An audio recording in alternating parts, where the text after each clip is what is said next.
qilish mavzu g'iybat qilish emas, lekin dars bo'lsin. Shuning uchun ham sizlarga bir narsani aytib o'tmoqchiman. Bu yerda aytadigan narsam, bitta mevachi uyga chaqirdi. Chaqirgandan keyin uyda ustalar bor ekan, oshxonaga o'tkazish uchun borgandan keyin yaxshigina maslahatimni oldi. Qanaqa ranglar hozirgi paytda trenddaligini hammasini so'radi, bilgandan keyin hamma narsasini o'lchadik. Oshxona mebelini 7 metrga 3,5 metrlik kuxna edi. O'lchadik, hamma narsani tushuntirdim, chizmasini ham chizdim, randomdan chiqarib berdim, ranglarni ham tanlaydigan. Ertaga magazinga borib showroomda ranglarni ko'rsataman deb turgandim. Yaxshigina summa bo'ldi, ko'zni o'ynatadigan. Keyin bo'ldi qimmatidan hisoblayvering dedi. Bo'ldi deb mana qimmatidan hisoblayverdim. Hisoblagandan keyin oxiri bo'ldi, telefon raqamingiz boru, xudo xohlasa ertaga xabarlashamiz dedi. Ichkarida o'tirganimda, lekin hammasini o'sha ertaga borib showroomga borib materiallarni ko'rishga kelishganmiz. Lekin menga aytyapti, bo'ldi, telefon raqamingiz boru, gaplashamiz deb chiqazib yubordi.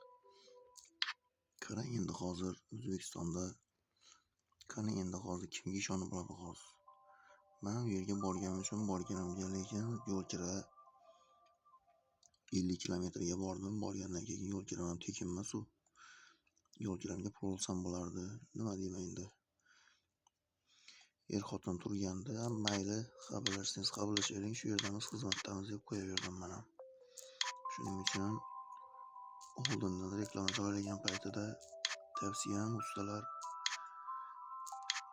borsan agar zakaz bermasangiz mana shunaqa summa bo'ladi, shu summani beradigan bo'lsangiz boraman, balkim zakaz bermaydigan bo'lsangiz men prosta qaytib kelaman, o'shaning uchun borishim mana shunaqa summa bo'ladi deb обязательно aytish kerak.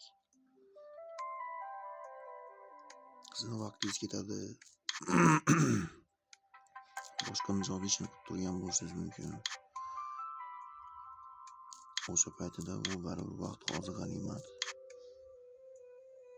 O'shaning uchun vaqtingizni qadrlash uchun har bitta otgan qadamingizga pul belgilab qo'yganingiz yaxshi. Lekin men o'zi pul belgilab qo'ygandim, pul olmoqchi edim, lekin uyda o'zi remont qilyapgan ekan, o'shanga to'g'risi birozgina rahim keldi. Lekin bu yer hamma narsani qasha-masha qilmasdan oldin remontingni tugat, keyin usta chaqir, to'g'rimi?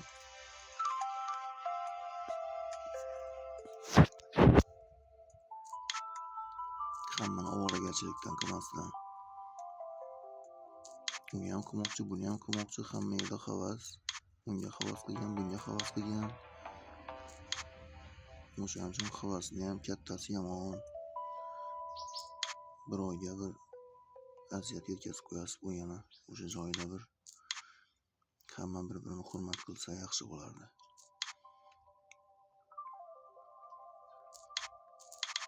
Shuning uchun o'ylanib ish qilish kerak. Qayerdan chiqib ketsa bo'ladi, nima qilsa bo'ladi deb. Uni ham chaqirsam, buni ham chaqirsam zakaz bera olamanmi, yo'qmi deb o'ylab ko'rish kerak.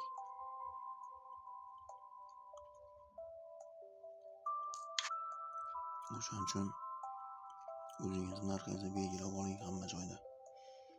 Borgan joyingizda zakaz olaman deb yopishib yotmaslik kerak. Uyini qurib chiqmaslikni o'ylash kerak. Lekin